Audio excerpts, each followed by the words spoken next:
Good morning, ladies and gentlemen. Here we are. So we've got a little while to fish, but not very long. We've got a storm bearing down on us. You can probably hear the wind blowing right now. Got about 3.5, 4 hours before this storm gets here, but the cloud cover's here, the wind is here, and the fish should be eating. I mean, it is an absolutely gorgeous spring day outside of that storm bearing down. I mean, we've got like highs in the mid 70s, lows in the 60s. All the trees are blooming and the fish should be eating. I'm not really sure what the water temperature is. We'll find out. Give me just a second. Water temperature is 66 degrees. So it's warmed up very quickly. That's what's crazy is 2 days ago, I was on a lake that had water in the low to mid 50s, and now I'm on a lake that has water temperatures in the 60s. And so these fish should be right on the bank. They should be spawning. They should be pre-spawn, moving up. I mean, they should be doing all the things that you want them to do in the spring. And so we've got a wacky, a jig, a bladed jig, and a flipping setup, and we're gonna go to work for a little while. We're gonna see what we can get done. And I'm glad you guys clicked on this video. I think it's gonna be a fun video. I think it's gonna be fun to see what we can get done today and just figure this lake out and put in some work. So without further ado, I'm gonna shut up. We're soon gonna send it. Let's go catch some fish.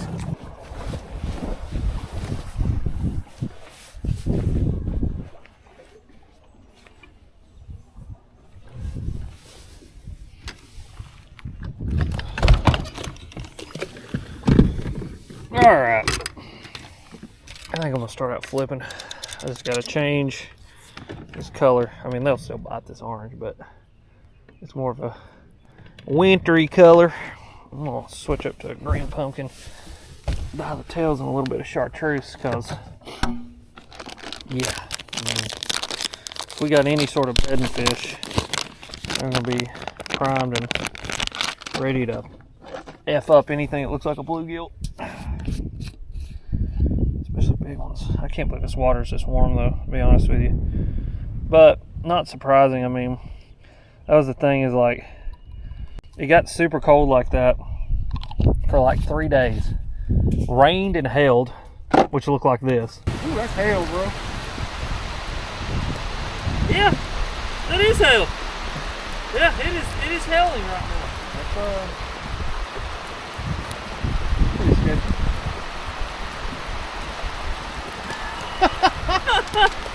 Well, it's officially hailing. Okay. Yeah, that's happening. And then here we are 4 days later, and it's been in the 70s. And yeah, I mean, that's spring in East Tennessee for you. I always say we have like 3 winters. It's the weirdest thing. But yeah, we're gonna start flipping. I think flipping's gonna be the jam. Oh, how much I would just love to flip one up. I've not flipped in a good little while. This winter, there was no flipping to be had. These fish were not like they were last year. You know, it got super cold this past winter. We had that kind of like historic, like once in 100-year cold snap. And it just made it where a lot of that, like, you know, winter fishing that I like to do, where as far as it's like, you know, you can go throw the money badger, which we threw the money badger a lot, but then also, like, you know, the water never really gets below like low 50s, and so you're able to still like flip and pitch and do certain things and pick up some bites here and there. We weren't able to do that this year, so yes, we're going to start with the flipping stick and see what we can get done. The fact that it's all this one uniform flat line. Yeah, some of these look bizarre. Nature sometimes looks bizarre, though. I mean, right. You know, I'm assuming that people have investigated this, like geologists and stuff. From yeah, what Professor Masaki Kimura has investigated it, and he's published extensively on it. And he's a geologist. He's absolutely convinced. If I had to guess, just the way he just slapped at that another thing. geologist like Robert Schoch suggested that it's not. Yeah, I took Robert there. His initial impression was that it was man-made. Later, he changed his view. May have to switch up. So I got my Texas rig pegged right now.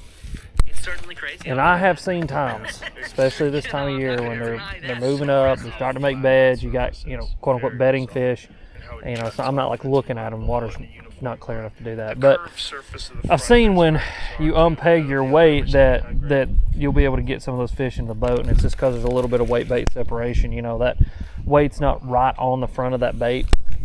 And like sometimes with some of these fish, the way they eat things, you know, they're not really like intentionally trying to eat it. They're more just trying to like get it off their bed or whatever. And so they'll, you know, if there's any kind of weight on it, they'll just grab like the tails, they'll grab whatever's moving. But when you unpeg that weight, it allows them to suck that thing in a lot better, and then you can get a poke into them. But we're going to keep flipping what we got here for just a minute, but that was 100% a bite. So it's a good sign. Very different eyes. The central upright surrounded by upright megaliths, all cut out of the bedrock, very similar to the This came off. The chamber recently. Oh, that was funny. Where He had it. uprights cut out of the bedrock as well. It seems to me inconceivable that nature could have made this, that nature could have separated out this. I'm going to go ahead and pre-apologize because you guys are going to probably hear the podcast that I'm listening to today because I forgot my AirPods. But it's Graham Hancock on Joe Rogan, and I always love listening to Graham Hancock. He is a fascinating human, to say the least, and some of the stuff that he's been working on and has discovered is fascinating to me. But there's a bite. That was for sure a bite. He got it, but it was little dude. So possibly a male, possibly a fry garter. I don't know, but that's a bite. So that's 2 bites in like 50 feet. Cannot complain, ladies and gentlemen. Cannot complain. Episode is brought to you by There's another one. trees. Man, these If you want to know fish what you're putting in your body, growing your own may have to food is a downsize too. great place to start. But listen, starting a garden doesn't have to be intimidating. Artifacts with it, right? They dive, they excavate, they pull up ceramics, they pull up stone tools, and they are able to therefore show that this was an occupied place. This is obviously not due to sea level rise, this is due to tectonic activity. Little one. That this is now underwater. Helicae off the north coast of Greece Little, also is right on that tree right there. He got it. Thing is, about this time of year though, you catch that little dude, and you flip back in there and you'll catch one that's freaking 6 pounds. Old big girl will be sitting up there. Old mama. And, you know, realistically, some of them fish may have not moved up yet. And that could be a factor that we're dealing with too, is we may have a lot of little bucks, which, you know, catch them. Me, I don't really care. I'm here to have fun, but just a factor to consider. They're right up on the bank though. I got a feeling we're gonna be able to do a lot of flipping today. Do my favorite thing. Well, one of my favorites. I like so much stuff, but flip a piece of plastic around and catch them.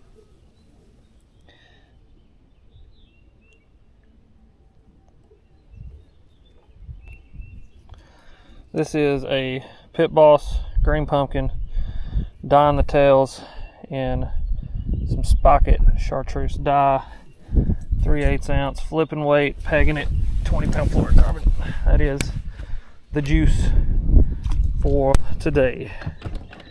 So what were you going to be using to catch these fish? Might mix colors up a little bit, but for the most part, that green pumpkin chartreuse tails looks like a bluegill this time of year. Bass hate bluegills on their beds, and so that's what we're trying to mimic. So I want to talk about one of his surveys that he actually did in the upper deserts of Egypt, above Abydos. Abydos is famous because that's where the pre-dynastic dynasty came from in Egypt. But up in the upper areas, him with Devil Sepsi and Shannon McFerrin, they went and they surveyed 2,100 different places where, based on sort of the geology of the areas, they thought there was a decent chance that people might have been there in the past because of it being not a desert environment, but more of a savanna, more green. And because of erosion, there might be stuff visible, right? So they targeted these areas and they found, what, nearly 200 different sites, all dating to the Ice Age, dense scatters, some of them dense, not all of them. There he was. Stone tools. Look at this. People working in place. That's a good one right there. In the desert, they have That's a bigger fish. 1,000 different artifacts. Right here. Deeper. Deeper. And in many places, they could actually refit them back together. So they could understand that people were Well, I tell you guys what's happened. about desert survey is because of all the wind. Damn. I'll tell you what's happened. So this lake gets drawn down for dock maintenance every year.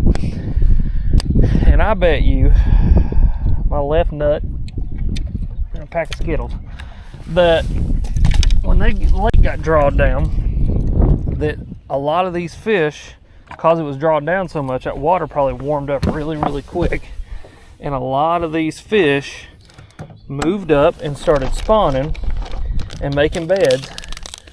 And then once the water came back up to its normal level, they never moved, because this water is clear enough for them to just stay in the areas that they're at. And so we may have some fish up on the bank, but then some fish may be in that 4 to 5 foot range where the water got drawn down to, and they're sitting on beds there, because that's where that fish was sitting. I'm gonna pick up a wacky rig for just a second, toss it right there in that area, see if we can get that fish to eat again, because as you guys saw by the scales on that one, that was a good one. And that fish, they're popping it like they're on a bed. I mean, it's just like that.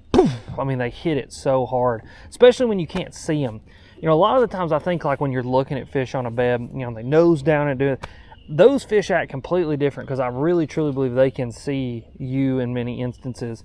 And it's like this instinctual battle between, like, being scared of this thing looming over their head while also protecting their bed. And I think they act completely different than fish that are on beds and you can't see them. And I think fish that are on beds that you can't see them, I think they are just a lot more aggressive, because not only can you not see them, but they can't see you. And so, like, that fish just you know, hit it real hard. And I may have to just start letting them eat it a little bit too. You know, once I get a bite like that, just like shake it real hard, see if they'll come back down and eat it again. But that was another bite. That was a good bite too. So, bite. Missed them. We're going to, I think I'm going to switch over to an unpegged Texas rig with a slightly smaller bait. I'm also going to put my rain suit on, because it's about to start pouring the rain. We may have to hunker down, because I think there may be some lightning in this bad boy too. So let's do that. We're getting bites. That's the thing. There's plenty of fish up shallow. There's plenty of fish to be caught. We just got to catch them and get them in the boat. I may switch over to an EWG style hook too, just so I don't have to pull so much plastic, or pull that hook through so much plastic. So yeah, welcome to my brain. This is what happens when my brain starts running right here, ladies and gentlemen. When using the Pit Boss, but I got another little bait that I like to throw this time of year. We're gonna pick up. It is something just a little different. It should get these fish to bite. You guys will recognize this thing. Unfortunately, the version that I'm going to pick up actually is discontinued, but the non-Maxent version is not, so I'll make sure and link them down below. But I love the Maxent version. I wish they'd have never got rid of this bait. It's called a critter hog, and this thing is absolutely killer during the spawn. Just a little creature bait. Thing's wicked, especially on a Texas rig. So, yes. Yeah, so that's us. It's coming. We're gonna throw the rain suit on here in just a minute. Looks like about 12:15. It's 11:15 right now, so we got about an hour before it's here. So let's just keep fishing, and until I deem that we don't need to be fishing anymore. A little clip from Eugene Shin, upon whose authority the Bimini Road is being dismissed as There we go. Yep. Could we airdrop this, Jenny? I knew that. See, the old Texas rig. Now the question is, we know there's a bunch of these. You know, the thing about it is though, you flip enough on a day like today, and eventually what you're going to run into, and I've said this before, look at him, he bit that tail right off at that chartreuse part. You flip enough like this today, and eventually one of these is a damn 6-pounder. I mean, that's just kind of this time of year. I mean, obviously we got a lot of bucks up shallow doing, you know, buck stuff. And by bucks, I mean male bass. A lot of people, they think when I say bucks that I'm talking about deer. No, male bass are called bucks. But anyway, you got a lot of those up shallow doing what they do. But like I said, you flip enough. You go and you go and you go, and then eventually you run into old Big Mama. Well, hey, sign up for that insurance. Huh? Sign up for that insurance. Okay. Yeah, I mean, the month's almost over. Well, the rain's here. Looks like it's not going to thunderstorm though, so that's good. So we're going to stay out here. We're going to stay after it. It looks like it's just rain moving in, which is good. So we're about to make a run. Bunch of bites in that pocket. There's a bunch of fish up shallow. I think we've established that. I think a lot of them are bucks, and so yeah, we're just going to have to go find some bigger fish that have moved up. I got some pockets on down the lake here that they should be moved up. They should be eaten, and as shallow as they are, we should be able to flip brush, flip stuff like that, and get bites. So that's what we're gonna do. We're gonna fish in the rain, ladies and gentlemen. Gotta love it.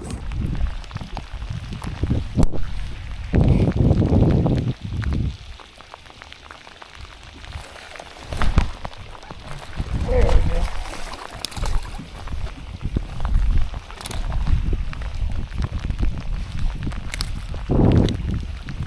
Another little one.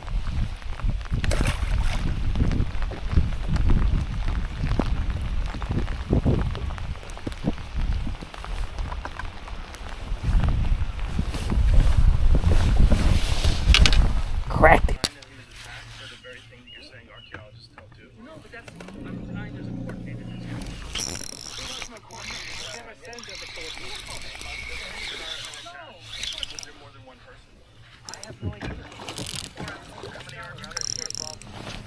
Heck yeah. Little dude. Little dude. Little dude. Picked up the wacky rig. Caught one. Figured they ought to be eating this thing. I mean, they'll eat the flipping bait, they'll eat the wacky rig. And there is a point of time, which we are definitely getting into, where you can get on this lake and catch 100 damn fish a day on a wacky rig. And it is so much fun. And I cannot wait for that bite to get heated up. So, yeah, a little post-spawn bite that happens, man. And I mean, it is silly amount of fun.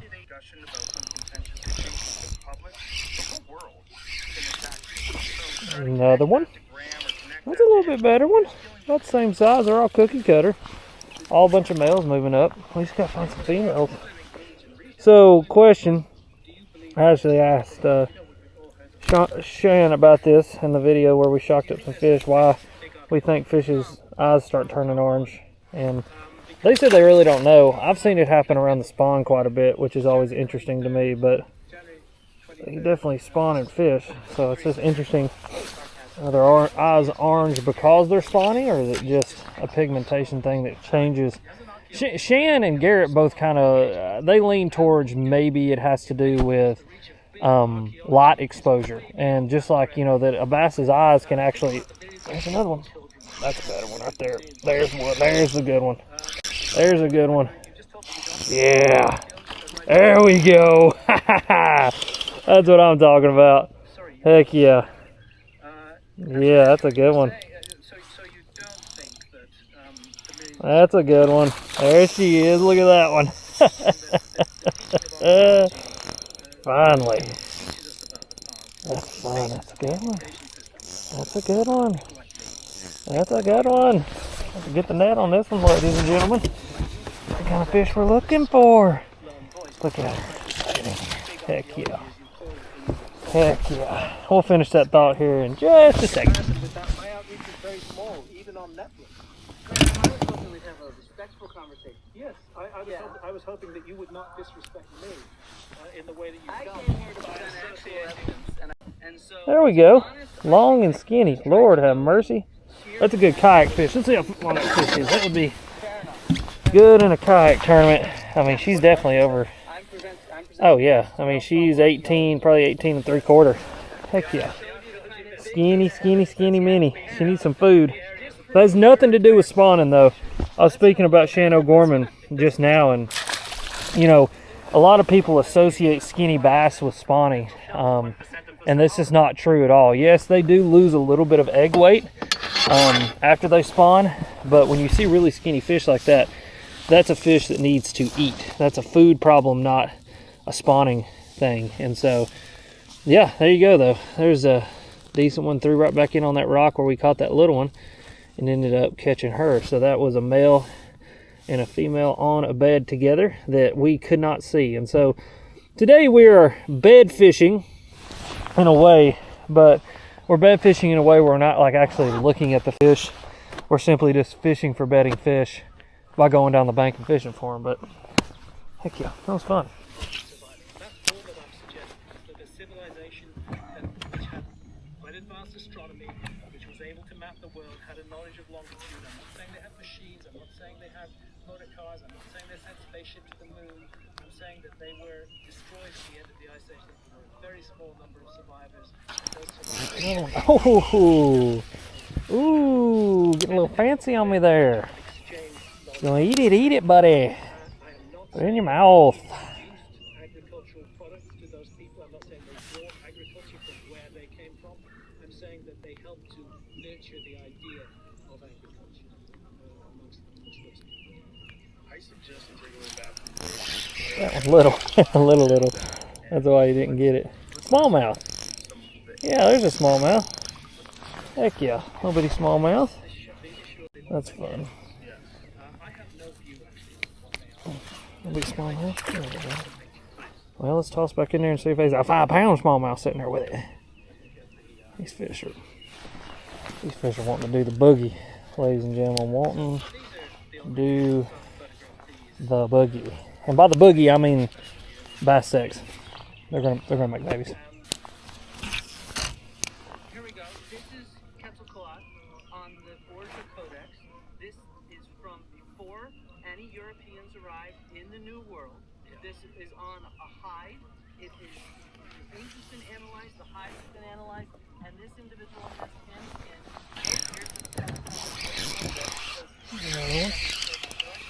I mean, boys, let me tell you something.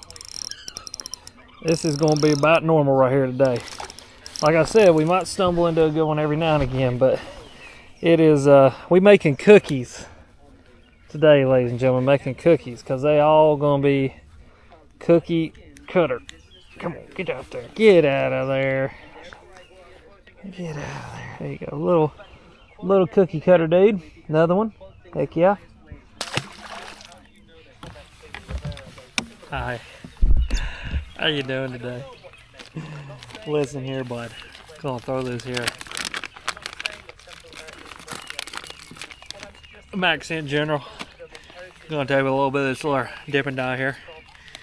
You're gonna take this tail, you're gonna take that tail, you're gonna dip it on down in there, make it look like a little bluegill. Put the lid back on that real good because it smells like butt. You're gonna take this little hook here. You're gonna run that hook straight through the middle of that thing right there. It's a wacky rig, son, and they'll eat it. Boy, I tell you what.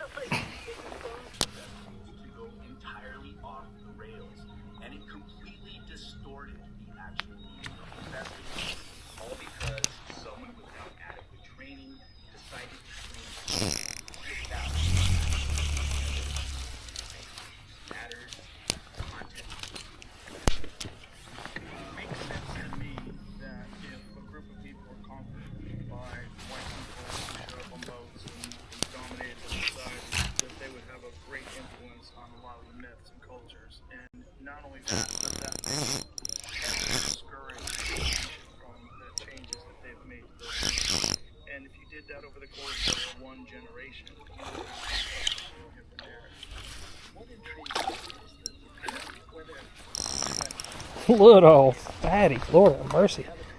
Buddy, you're a unit, son. I mean, you are a unit. Oh, buddy.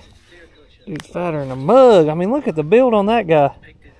But, again, ladies and gentlemen, we're baking cookies today. We're going to be baking some cookies.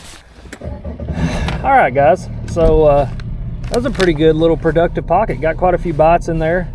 We're going to move to another little spot and just hopefully keep the ball rolling. Going to eat me a snack real quick.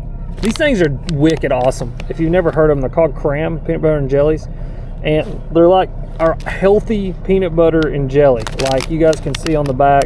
Organic whole wheat sprouted bread, organic activated Valencia peanuts, all organic fruit jelly, sweetened with low-calorie sweeteners that are like monk fruit and stuff like that. No palm oil, no cane sugar. There's no added sugar. They're only 300 calories, and it's got 12 grams of protein in it. So I like these things. They're really awesome. You keep them frozen, and then just like throw it in the boat or the bank bag or whatever and let it thaw out throughout the day, peel the top, and eat it. And the thing about it is, like, for me, I'm constantly looking for like healthy snacks to eat on the water, because normally I just get like some trash from the, you know, convenience store or from a gas station, and even trying to like find good stuff in there, whether it be meat sticks or whatever. A lot of it's got like nitrates and added sugar, crap that I just don't want, that isn't good for you. And these things are really, really cool. So I got a discount code for them. I'll leave it down below. Go check them out. They are really good, and like I really, really like them.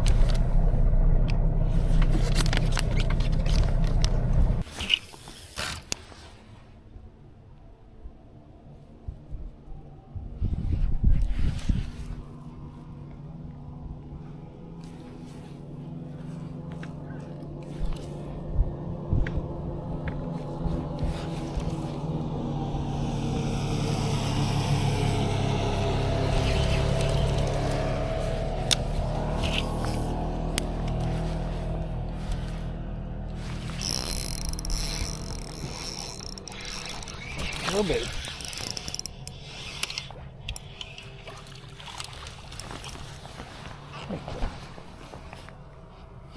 Ain't a giant, but what I tell you, boys, making cookies today.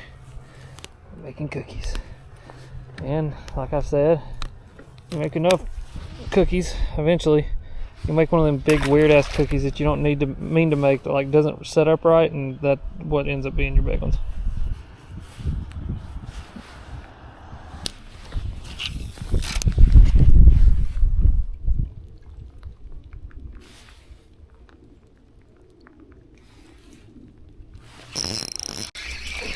Little.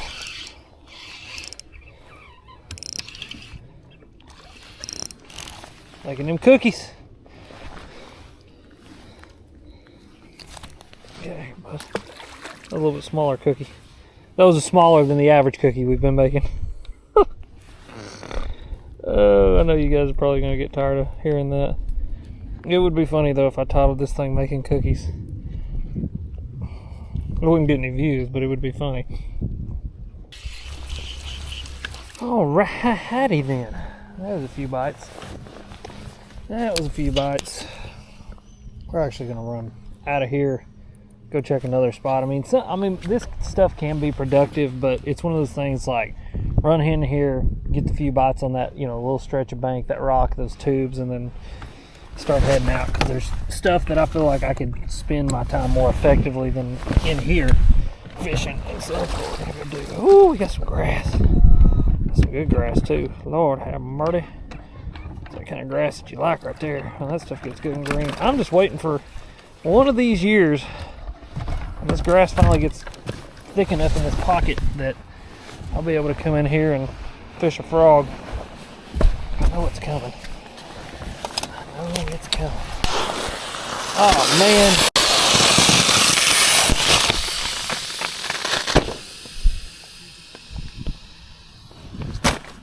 Shit!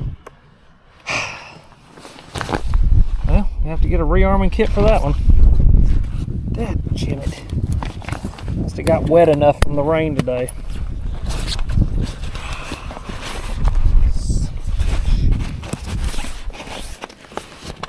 Oh, you left the damn air out of this thing. Oh, fudge a monkey.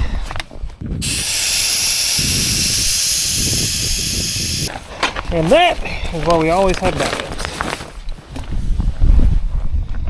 Because I have exploded several good things. So, go back to old Trusty here. I've had this one for freaking ever.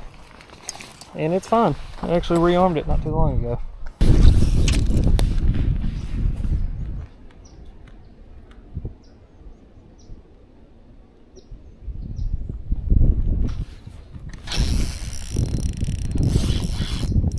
There we go. That's a little bit better one. Still not a giant, but it's a little bit better one. There you go. Heck yeah. Yeah. Thanks, buddy. You popped it, didn't you? There we go. Not a giant. Not a giant. Just another cookie cutter, but it's fine. We're going to toss back in there and see if there's a female with him. Toss back in there and see if there's a female. Mm-hmm. Say, mm-hmm. Just like with sea leopards, we're dependent upon how strong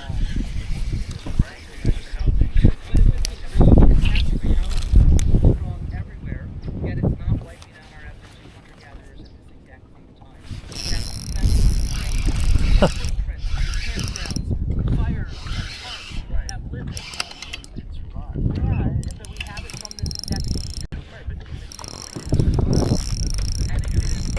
Golly, buddy, give up. Oh, you're a smallmouth. That's why you're fighting so hard. Heck yeah. That was a cool little bite. I got to watch him eat. He came out, like, throttled it, and then went back and ate it again.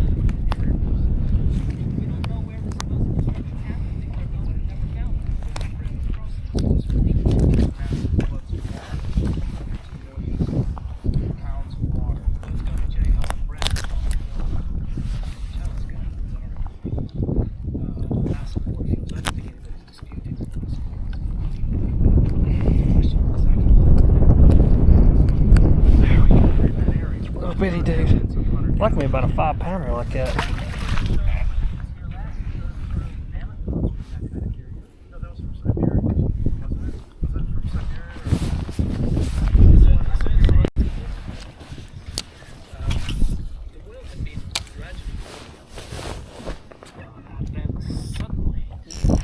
There's another one.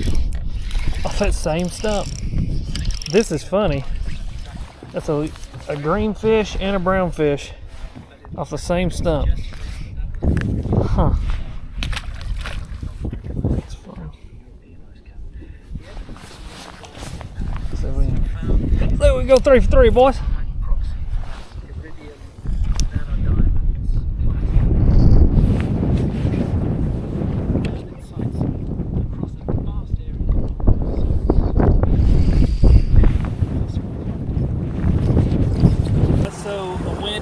Up, and the 2 pockets that I wanted to hit on the way up actually are in the direction that the wind would just be blowing right down the pipe on them, and so not going to do that. What we are going to do though is run back down the lake. We're going to go fish around the boat ramp. There's a lot of good fishing around the boat ramp, and so we're going to go fish around there, see if we can pick up a few more fish on the wacky rig, and then probably start heading out of here to try to beat some of the rush hour traffic that happens around this area.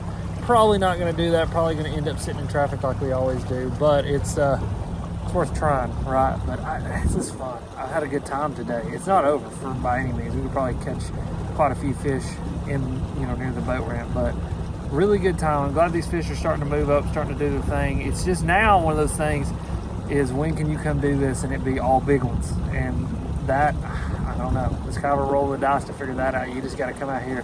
You got to fish. But tomorrow, I got some plans with my buddy, Mr. John Dalton, so that's always fun. But let's run back down here, see what we can get done, and hopefully catch some more fish. No other inscriptions occur anywhere else in the building. In other words, there's nothing in that directly connects. Oh, another just cookie cutter. Yeah, bud. Heck yeah, Pen. Little cookie cutter dude. Another little one. Appreciate you guys watching. I really do. Today was fun. Caught some fish, had a good time.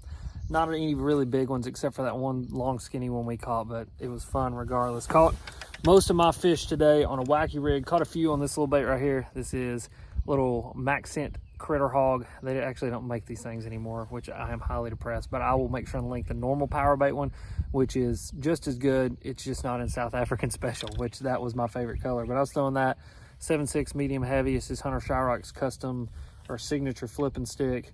Revo SX Rockets, 9 gear ratio, 20 pound straight fluorocarbon on that. And then I threw all of my wacky rig stuff on this rod. This is actually John Cox's signature rod. This is called the General Purpose, literally made for the General. He designed it for that. Little 1/0 hook there. This is an owner hook that I absolutely love. It's the only one I'll use for wacky rigs. I'll make sure to link it down below.